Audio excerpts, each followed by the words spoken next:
Politicians and celebrities make deals behind closed doors, promises broken, and their income soars. Hidden agendas run the grand parade. In the circus, choose a masquerade. Believe me, I wouldn't lie. I've been given money, power, and fame to keep you in line. Welcome, everyone. Sorry for the delay. I was stuck in traffic. So, have you ever wondered why you keep facing the same struggles over and over again? Why you keep attracting the same toxic relationships into your lives, make the same financial mistakes, or feel stuck no matter how hard you try? Well, what if I told you that everything that you believe about yourself, your limits, your beliefs, everything, it's not even really you or anything that belongs to you? What if you're really being programmed since you were born to think smaller, to doubt yourself, and to stay stuck? So this isn't like, the self-help guru type talk. It's actually science and psychology and very deep-rooted programming that we all have had shape our lives without even realizing it. And today I'm going to show you how to break free of that. So first, let's understand how we were programmed since we were like little. So think of the brain like your computer. So it's like a computer, right? And from your childhood, your mind and your body have been downloading different programs. These programs, you can call them your beliefs, your habits, your thought patterns. And they're based on your experiences, what you've been taught, what you've seen, what other people have done, people have modeled for you. You kind of pick up on that. Okay, this is how I'm supposed to react. That's what I'm supposed to do in that situation. And that's how you create all of the programs. And then as a child, you depend on like authority figures, your parents, your family, your teachers, your caretakers, whoever it's around you, to like shape and help you understand the world. So they teach you what's good, what's bad, what love is not, and what pain feels like, and what should feel painful, what should not feel painful. It's like wild. So these programs create like a lens, and that's the lens that you're going to see the world through. And this affects your decisions, your habits, how you react in situations in your life. Like your reactions are going to be different than the next person's reactions based on the lens that they see the world. So there's something called Bandura's social learning theory in psychology. And this is where Albert Bandura demonstrated how children learn behaviors by observing and imitating the other people around them's behaviors. So showing that much of our programming, it's just absorbed from the people that are immediately around us. So like this can be good and this can be terrifying depending on how you grew up. So here's a personal example. I remember the first time I saw a roach as a child. I didn't know what to think of it. I'm just seeing this big bug moving around. I'm just like, what is this? How do I react to this? Because I didn't have like a innate reaction to it. So I'm confused. Like, what do I do with this? And then my mom's like best friend, she starts screaming when she sees it. She cries. She jumps on the table, big drama queen, jumps on the table. Her husband is comforting her. And then he goes and he kills it and he disposes of it. And she's still crying and he's comforting her after. And so like to this day, like I go, if I see a roach, I scream in terror. And I know like consciously, this can't hurt me.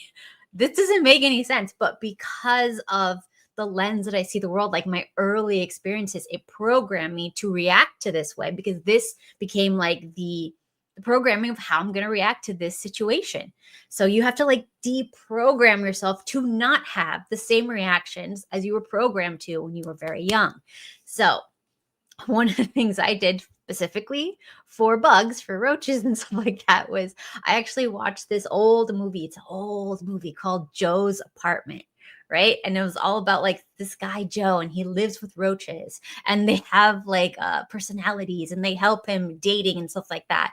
And it's like really weird, but like watching a silly movie like that where like roaches are just like kind of like, no big deal, whatever, it kind of like deprogrammed me to like not scream so loud and not freak out so much for just a stupid bug that can literally do nothing to me. It's like, I get that it's hideous and I'm sorry for that, but poor thing, this bug didn't do anything. It should be outside. I should just like be normal and just take the bug outside, let it go. It's supposed to be outside. That's nature. But no, scream, react crazy because I witnessed a crazy woman. Anyways, so trauma and epigenetics, inherited beliefs. This is not woo-woo. This is super real. This is super science. So what if I told you that many of your beliefs, your patterns, your fears, they're not even yours? A lot of them can be inherited trauma through epigenetics. Wild, right? So epigenetics is a study of how the environmental factors influence gene expressions, meaning trauma experienced from past generations can be passed down to you. How freaking crazy. There's an Emory University study on rats. So scientists conditioned male rats to fear, this is a popular study, you guys can look it up, to fear the scent of cherry blossoms by shocking them and then making them smell the cherry blossoms. So they found out that the next generation, their offspring, who have never been shocked when they smelled the cherry blossom, would exhibit fear when exposed to the same scent. Wild, right? So like there are so many things that we do that have nothing to do with us. It's just like something wild that happened to one of our ancestors, and now we're psycho because of it. So just keep that in mind. The other thing was, there's another study, but I can't remember. Oh, is that like a memory study? I think I talked about it in like an old stream or something like that. And this memory study, it basically said like this person has no long-term memory. So the researcher went to shake their hand and shock them or cut them or something like that. So the next minute when they had forgotten everything, the researcher goes to shake their hand and he pulls it away and goes, oh, I just never shake people's hands. Oh, I don't like people. They came up with an excuse to not want to do that, not realizing they didn't want to do that because they had actually been shocked. And they just forgot about it, but their body, their genetics remember, which is freaking crazy. So there's another study. It's called the Stressed Insects and Offspring Adaptation, right? It's a fascinating, this is my favorite study. It's a fascinating study that showed that when certain insects were exposed to extreme stress, their offspring were born with armor-like exoskeletons. This suggests that the stress response can be inherited as a survival mechanism, just as humans inherit heightened anxiety or defensive behaviors. So like this happened really clearly for my mom's friend. She had two sons. The first one, when she was pregnant, everything was fine. They had like lots of money and they were stress-free. She got to stay home. She didn't have to work. Everything was fine. Her son came out and he's like the sweetest, cuddliest human being. He's never stressed. He can deal with anything. He's so like one of those chill, monotone, like just deals with whatever life throws at him type of cool guys, and really nice. And then the next one, she was pregnant during Hurricane Andrew or something like that. So like a really big hurricane. She actually stayed in the house. They were like in the tub. I think like when they took the mattress off the tub, the house was gone. They were almost dead. It was traumatic.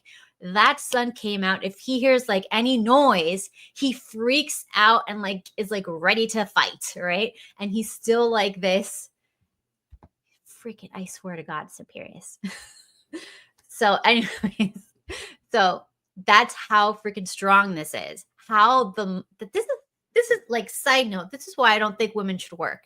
Women, if they're pregnant, they should sit at home with their feet up. Nobody should tell them like, oh, the bill's due. Oh, look at this stressful thing that happened to me. You just should never talk to women. There's cultures that are so intelligent, unlike ours, that just, they keep everything away from pregnant women. If you're fighting, if you're in a bad mood, you're actually forbidden to be in the same space as a pregnant woman because they know that that child will become freaking terror for the whole village. So anyways, okay. So let's think about generational trauma in humans. Fears, your limiting beliefs, behaviors passed down through like your family history can still impact you today. So there's also a study called the ACE study by Fraser or something in the CDC. It's the Adverse Childhood Experiences Study, or the ACE study. And they found that early trauma significantly impacts your mental and your physical health in up until adulthood, reinforcing the importance of breaking negative cycles. So if you grew up in a, what are you guys putting ones and eights? You little, okay, whatever. Anyways, so the negative childhood experiences, by the time you're an adult, it can lower your lifespan. So if you do not deal with these programmings, it can lower your lifespan. It can basically just make you really difficult to be around, just like a person that people just get repelled by. So you have to deprogram yourself. So here's some more real world experiences of inherited programming. One example is a stereotype that like African Americans fear water and they struggle with swimming. So this actually stems from like an actual dark history where they would condition them to fear water because they were afraid of them escaping. So I guess they must have done stuff so like the kids would become afraid of water so they wouldn't like swim away, or I don't know. So like I didn't know that was real. I looked it up. Apparently that was a thing. They reinforced that programming so that people wouldn't escape. So the same thing will happen in families with scarcity, addiction, abuse, when those things are common. You'll see it like repeating over and over and over. If your ancestors lived in survival mode, you might still be operating from that mindset without even realizing it, even if you don't have a reason to be in survival mode. So another example would be like Holocaust survivors' descendants. They've shown that the children and grandchildren, they have higher levels of cortisol, stress hormone, indicating inherited trauma and stress response and mental health issues. So there was also the Dutch hunger winter study, and children conceived during the Dutch hunger winter of 1944 to 1945, they were found to have altered genetic markers that made them more prone to obesity and diabetes, proving that environmental stressors can shape future generations. So for all of us whose ancestors have experienced famine, when you are in times of plenty, you guys are going to gain more weight. You're going to have more insulin resistance, diabetes, obesity. So that's because your ancestors' trauma made sure that you store everything just in case. Yay. So you see how like something that your body was trying to do to protect you becomes maladaptive. So we have to break that programming. So some other ways that these programs can shape your life. Programs in your subconscious control your decisions. So who you date, how you handle your money, how you see yourself. An example, let's say a woman was repeatedly told as a child that women in general, or she specifically, was not good at math. And so then she's going to avoid financial responsibility as an adult. And this could reinforce money struggles. So like by not paying attention to something, it goes to hell. So on the flip side, let's say a woman witnessed her father lose the family home on gambling addiction, and maybe she becomes very financially responsible, but she never trusts men near her finances as an adult. And this reinforces her self-fulfilling prophecy, finding and attracting men that she cannot trust with finances. So that's how we that's really the basis of family curses. So if you don't recognize these programs, they become behaviors, and the behaviors become your personality traits. And then your personality traits create your personal realities. So based on, let's say, Joe Dispenza, like he worked in neuroplasticity, and he always says your brain is capable of rewiring itself by repeatedly choosing new thoughts, new behaviors. You can actually over time break free from your old patterns and create a completely new reality for yourself. So how do we break the cycle? How do we reprogram the mind? Step one, you got to become conscious. So you have to be aware. So separate yourself from any emotions that might come up in you and just observe your own thoughts. Like, okay, let's say somebody does something weird. Let me think. Okay.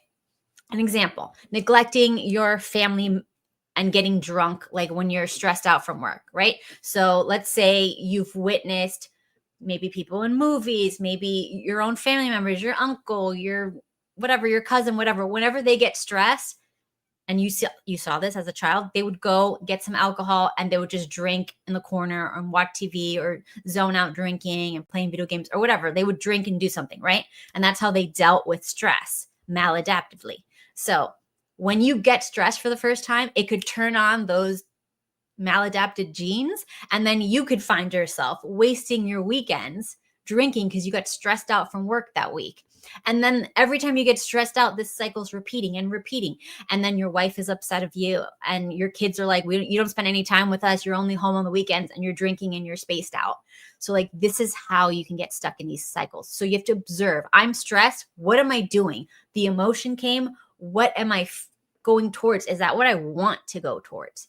So step 2, modify the behavior. So you have to make different choices. So the next time you get stressed, you have to keep thinking and acting. If you keep thinking and acting the same way, you're going to get the same results. So you have to do something different. So with cognitive behavioral therapy, which is like the top tier in psychology, like I love cognitive behavioral therapy because it's evidence-based. You can repeat the studies more readily. Okay. So it helps individuals change thought behaviors patterns by actively challenging and replacing negative beliefs with empowering ones. So if you do ever want to go see a therapist, make sure to a cognitive behavioral therapist and not I'm just going to talk to you because I'm a psychotherapist or some other whatever. Only cognitive behavioral therapist. Everyone else, no thank you. All right. So an example would be, let's say a woman grew up seeing her mother tolerate infidelity, and then she believes all men cheat, right? As an adult, she will unconsciously attract partners who betray her because she believes it is inevitable, right? And then any signs of a healthy partner that wouldn't do that, she'll think they're weird and be repelled by them. Literally, this is what happened. It's so crazy. So she has to recognize this belief and challenge it by setting firm boundaries and choosing emotional available partners. And I know like emotional available, that's so woo-woo. No, it's not. It just means people who are very upfront, like this is what I want from the relationship, not people who are like, let's see where this goes. That means emotionally unavailable. People who are like, I want commitment, I want a family, I want this, blah, blah, blah, blah, blah. That's emotionally available. And then surround yourself with examples of healthy relationships. The other thing is what you consume, you become. So this is really important to know. So I want to make sure that you heard that. Surrounding yourself with examples of, for this example, healthy relationships. So she cannot give attention to the negative and the unhappy people complaining about the relationships, especially about situations she's been programmed to fear. So if something about cheating comes up on a show or like on scrolling, or maybe you just stop and you watch something else. Maybe you get up and you do something else. So not everyone's going to have the same programming. So I'm not saying you have to tell others, don't watch this because it's bad for you. They might be able to handle it more than you can because they don't have that negative programming about cheating and stuff, infidelity. Their negative behavior, it could be drugs, it could be alcohol, it could be fear of public speaking, but everybody's going to have their different ones. And just because you have one doesn't mean you get to tell other people what they can and cannot consume, because that might not be something in their family history that they need to work on. So you have to do the self-work and the reprogramming on yourself so you can shift from expecting betrayal to expecting loyalty and respect, right? So step 3, repeat until it becomes your reality. Your brain's going to resist because it craves the familiar, right? That's why we're attracted to the same damaged situations that our parents put us in, right? Even if it's painful, you have to override it. So you will see what you fear until you finally train yourself not to fear it. And then you will see what you want, and then you win, right?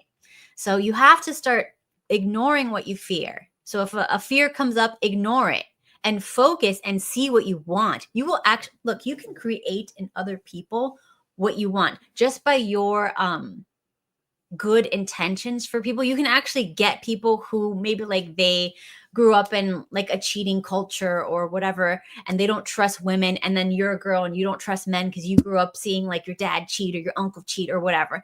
If you go in going, no, you are not going to cheat on me. I believe you will not cheat on me. I respect you. I trust you. And you exhibit behaviors of respect and trust. That person who grew up like that, you can actually inspire them to not trigger those epigenetic negative programming, right? And they could actually rise to the occasion because you expect it of them, right? And I've talked to like a few of my friends, and they've had really bad relationships with other groups of like friends before, and they would just go, when I was with the last girl, she always expected me to do something wrong. So I just kind of felt like I should just do something wrong, because what's the point? Because she expects it. And then with the next girl, who was more healthy, she always trusted me and she always expected me to do the right thing by her. And I just couldn't do the wrong thing by her because I had that kind of trust. And I just didn't want to let her down. So like, that's the mentality. So when you are expecting people to do the wrong thing, they're going to do it. All right. So let's see. The power of your thoughts, creating your new reality. So science shows us that 60,000 to 7,000 thoughts per day are going through your head, and 90% of them are the same ones you had the day before. So if you keep thinking the same thoughts, you keep living the same life, right? How you think, act, and feel is what creates your reality. So if you change your thoughts, you can change your life. So there's something called the reticular activating system, or the RAS, right? And it filters information based on what you focus on, right? So if you believe opportunities are everywhere, you will start seeing them more often, which is really cool. So this is why when you want to buy a red convertible car, you see them everywhere, right? What you focus on just starts appearing like crazy. It's a wonderful thing, actually. And it's like, I don't know, like maybe the programming in the matrix just gives you what you want. Anyways, so transformation. If you are ready to break free from the past and step into new versions of yourself, start challenging your beliefs. Whenever you get an emotion pop up, a negative thought pop up, challenge it. Because you are not your past. You are not your trauma. You are not even your family's trauma and your family's programming. Reality is actually yours and mine to create as we see fit. So if there is something you want to stop reinforcing in your life, comment below and, subscribe. And what else did I want to say? If you would like more of this type of content, let me know in the comments, and I will continue a series on this. Or if you want something more in depth, more examples on how to do this in the real world, because it can be a little confusing when you get to it. I do not want to be aggressive, Anson. I like not being aggressive. I like chilling. I'm not aggressive. I don't want to be. I don't know what the heck you guys are doing. Anyways, guys, so yes, I do believe in that stuff, but that is for another day.